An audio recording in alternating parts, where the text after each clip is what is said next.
Okay.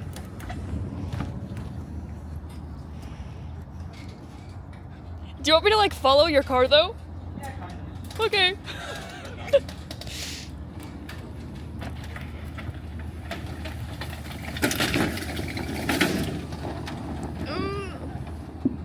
Okay, good. What was that? I said boom shakalaka.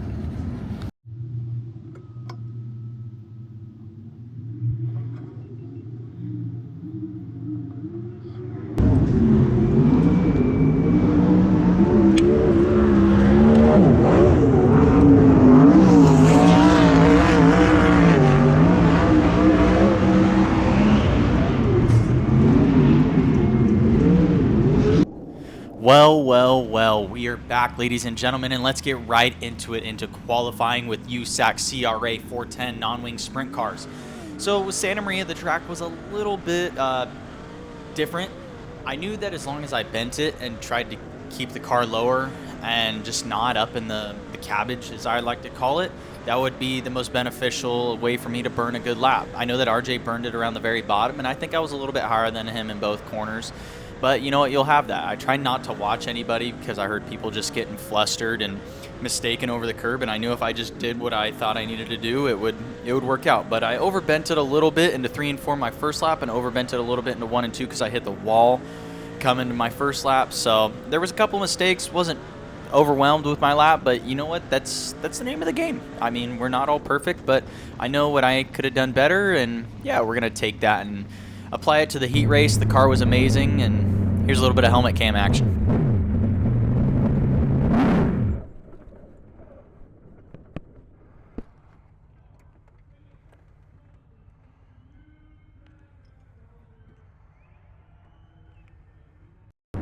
So normally I just kind of post the helmet cams on Facebook, but I mean, dude, this is absolutely absurd. I'm running my wing headrest, so the difference between wing and non-wing headrests that I personally run is I run a wider set of headrests for my non-wing car.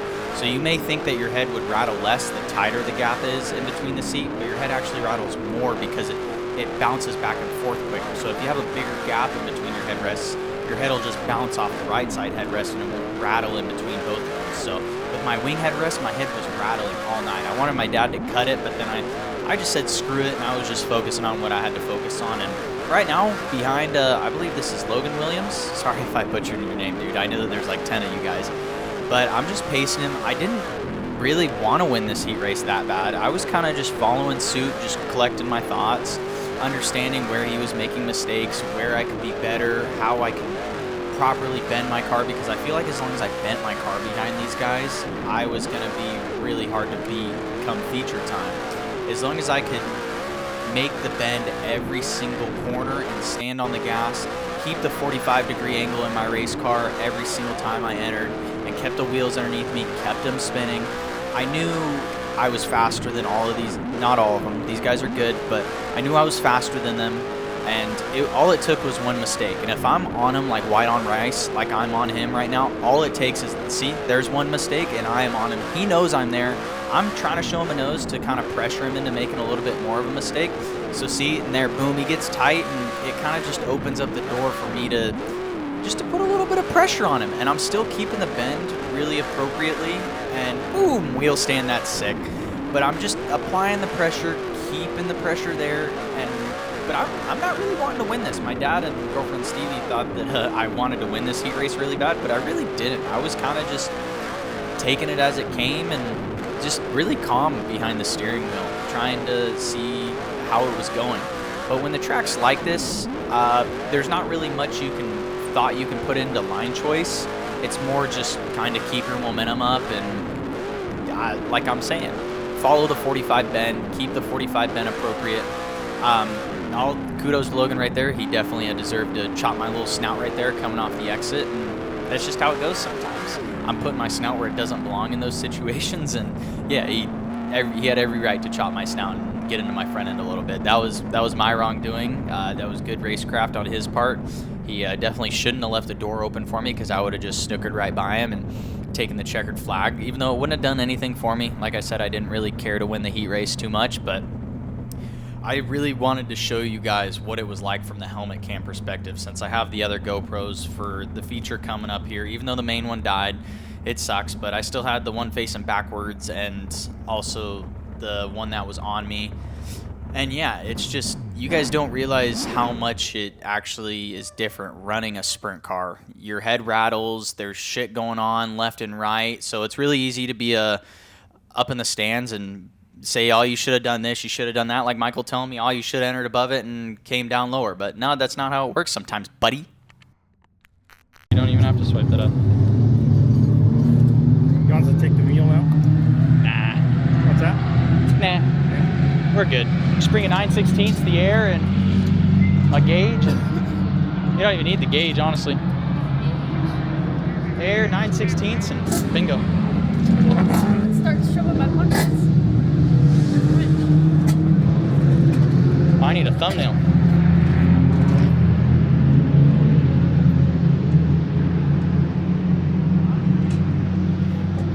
Give us a thumbnail. Or you can do a thumbnail like this.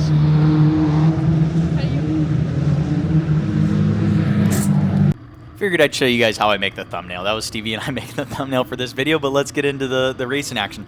Blake Bauer was a little throttle happy and yanked up the front wheels and allowed me to just follow suit. Tommy and AJ did an excellent job on the start and made my life really easy starting 5th. I was thinking I was going to have to earn it a little bit and kind of do the same thing that I did in the heat race, just apply the pressure, keep the 45 bend, but yeah, the outside row didn't do their job correctly, and the inside row did, so it allowed us to put ourselves into a better position, and now we're running around in 3rd. And I know that this race is going to be 30 long laps, so it pretty much falls back to the heat race. I'm just trying to stay cool, calm, and collected. I know AJ's going to pull away. I know we're going to get into lap traffic, so I'm really not losing sleep over AJ pulling away from me right now, or even Tommy. The fuel load makes the ass end of the car feel quite heavy, and it actually dictates how much throttle you can give the car in the beginning of this night. So like, you're kind of hesitant on the throttle. The tires don't want to wick up as much, so it's a lot harder to keep the 45 bend on entry in the non-wing. With the wing car, I feel like I'm just so used to it because I've been doing it for so long that I don't really notice the fuel load, but I really notice the fuel load in the non-wing cars. The characteristics that I notice is whenever it's rough and hooked up like this, it definitely makes the bend a lot harder to control, and not from a standpoint of like, oh, it's hard to do, like you got to muscle it, but like to apply your foot that much into the gas on a track like this, it's easier said than done, because it's my ass in the seat, and it's my ass that takes the big old tumble at the end of the day, and it's my ass that gets hurt. So it's a little much to overcome in a situation like that. But yeah, so it was just something that I knew, especially after this red flag. I thought about it and I was like, okay, let's manage that bend a little bit better. I was looking at the track, trying to see where I could go, where I could manipulate the car a little bit better. I understood that I could get a little bit lower right there because it was a little smoother, and I tried it and I did not get the bend. I went in there pretty straight, and that's how AJ and Tommy were running. And when I got out into clean air, or when I got by AJ later in this race, I really tried to manage the bend a lot better. And it actually made me a lot faster, and I feel like I really started clicking off laps. But Lee Lindgren told me before this race, I want you to work on something. I know you're going to be fast. I know you're going to be all these things. And he wanted me to be patient, work on my patience, and really stay behind these guys and wait for them to hand me a pass on a silver platter. And that's what I was really waiting for. I knew if I was within a couple car lengths of AJ, like I'm keeping him, it's easy to run at the guy in front of you's pace. It's hard to be a Corey Day and go wide open for 30 laps and not make a whole bunch of mistakes or not put yourself in a position where you're going to flip your balls off. So that's something I really wanted to hone in tonight. I didn't want, like right here, I could have been on the gas and tried to go 4 above it and pound it around AJ, but why? There's 20 laps left. The caution came out and we were only 6 laps in. So I know that I have a long time in these races. 30 laps is a long time inside of the cockpit. People get tired. Guys start breathing heavy. Their arms get tired. Their hands get tired. And especially on a track like this. And then fatigue really starts to set into your mind. And I feel like my mind is my biggest asset right now. And just keeping it calm, cool, and collected thanks to Kevin Keys with Modi mental coaching. He really has helped me keep my mind steady, and especially in situations like this. And I feel like all the puzzle pieces kind of finally came together for this weekend, and I got my first 410 win. But yeah, all thanks to all those people, I was eligible to put together a full race like this, and it was really rewarding, to say the least. But now back into the actual racecraft part of things. So I'm seeing the lap traffic come. Now I'm starting to lick my lips. I'm like, all right, let's go. Come on, let's get it going a couple laps. So now, as you just saw me right there, I know that the exit of 4 is a little slick on the bottom, and same for 4. The bottom is a little slick, but it's a little bit safer. And I noticed that AJ tries to go 4 above it, and it actually works. So then now I'm like, okay, I really need to be 4 above it on exit when the time comes. When it comes to crunch time, I can do it. And then same for right there. I went around Blake, and now we're going around Sweeney, I believe it is, and I'm understanding that the track is a little bit wider than I thought, and I'm still not going to force the issue. Like, I'm still quite a ways behind AJ, so there's no sense in me pounding it and trying to go 4 above it right here. We're not racing for $150,000. We're racing for $3,000.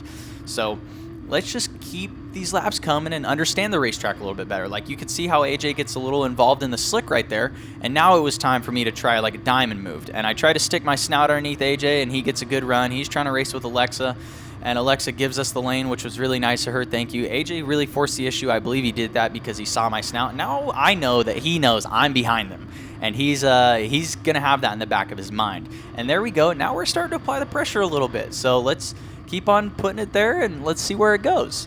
And now the GoPro died. Sorry, guys, but we're just going to do the cockpit, but we're going to keep on rolling with the audio over the top because I really like doing this, and it helps me think about my race. And now you guys get a whole nother perspective of how much my head really rattles. You don't see it necessarily in the forward cam, but you can see my head just bouncing back and forth, just those little itty-bitty rattles. So I'm literally staring through. It's like if you put on those drunk goggles in middle school. It's pretty much like looking through that. It's absolute mind haze. It's choppy. It's brutal. And yeah, that's something that I got to mitigate in the seat, and that's something that you guys don't really see. But there, AJ makes a mistake, so we pounce on it. It's time to go. I know there's only 11 laps left. Let's get the bend, but ooh, we lifted a little too much there. So we got the rear wheels up, backed it, about sent it into the fence. And that wouldn't have felt good at all. But now we're starting to open up the entry. I'm starting to wick up the throttle. I know that there's only a couple laps left, so I know that fuel load's coming off. I know that my car's going to handle just like how it did in the heat race. And I'm defending home, baby. Let's go. I realized that if I could wick it up in that corner, I'm reeling in Tommy, and Tommy's approaching lap traffic. And this is my time to capitalize on the opportunity. And I'm driving the shit out of this thing at this point. I'm driving it like it was qualifying. I'm driving it as if I was leading that heat race. And now we're getting the thing wicked up. It's handling more appropriately. The fuel load's wearing off. My RPMs are getting up because it's just easier to attack those RPMs when the fuel load wears off. And you got a little bit of clear run. And I know that it's only the leader in front of me. And that's the only objective that I have. And that's the only thing that I'm thinking about. And Tommy's getting tight. He's making mistakes. So right now, I'm just really honing in on that 45 bend. Let's keep the bend really appropriate and really approximate every single lap. Let's keep the 45 bend every single lap on this track. Tommy goes really wide. It's time to gas it up, shove my snout where it doesn't belong, and boom, I thought my race was over right here. But the car kept on going, and the car could have been broken, but fuck it. We're driving it in hard into the next corner, and it sticks. So then I say, screw it. It's time to keep on attacking. We absolutely send it into 3 and 4, a little bit higher than Tommy. Get the run down the hill. As you can see, I'm up in the marbles. Tommy gets a little crossed up with the lap car, and I stick my snout where it doesn't belong again, and I shove it in between him and the lap car to make it 3 wide and put him in a screwed position. It's always better to be the one given the right rear than being put on a right rear. The right rear always wins against the left front, so let's freaking go, baby. Now it's time to actually attack. We are in the lead. We don't know where the fuck Tommy is. But it is time to go. It is time to put these last couple of laps. I know the white flag's coming out. I know it's here. It's only got to be 1 or 2 laps left, so I am sending it like it is qualifying these last 2 laps. I'm hitting every bump. I am standing on the gas. The RPMs are up. It's 9,100 on the tack. It's probably 9,300 on the tack. I am screaming this bad boy. It is full send. I got to send it around Blake because I don't know where the hell Tommy's at, but I know this is the move, and we come home to take home our first CRA win, and let's hear the excitement.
Man, I just wanted to say thank you guys so much for watching. I wanted to step away from the mic right there and just give you guys a little insight. I was pumped because we really earned that one. That wasn't one where we qualified 6th and started on the pole and just managed to walk away with it. It was one that we had to earn. It felt good. It was my first 410 win. We attacked the night every single step of the way. We executed laps. I was focused on my breathing.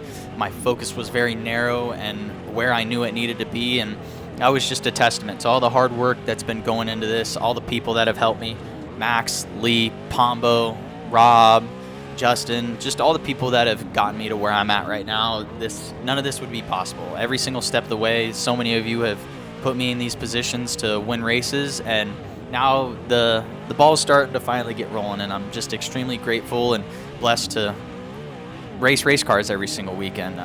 It's an absolute dream of mine to just be able to even compete and run at a local track like Santa Maria, where I grew up watching my dad race. So just to be able to execute a race like that, it meant so much to me, and you guys can hear the excitement in my voice. I was pumped up. I was pointing at my dad. We were both amped up. That was the shit right there. And here's a little funky view for you guys on the outro of the video. But yet again, thank you all so much for watching the video. If you stuck around all the way to the bitter end, this one meant a lot. And now it's time to put some wings back on and put the non-wing car back into hibernation and let her take a little nap until USCS, and I have no idea. There's a whole bunch of wing racing on tap for the month of May, and I'm really excited and looking forward to it. We're going to have a long drive to Antioch next week and a long drive back home. But my sister comes back home, so Bean's going to be back home. The whole family's going to be back together, so loving where I'm at in life. It's an absolute honor. I love making these YouTube videos for you guys. Check out everything on Facebook, but yeah, I can't thank you guys enough for watching these videos, and I'm going to keep on pumping them out. Sorry we missed one last week, but we weren't racing, so no racing, no videos. That's just how it goes. Maybe we'll get better in the future about creating more content on off weekends, but it was also Stevie's birthday, so she follows me. She follows Peter Pan every single weekend to the races, and yeah, it was the least I could do to go down there and surprise her on her birthday when my race rained out. And yeah, thank you all for watching. Hope to see you guys next week.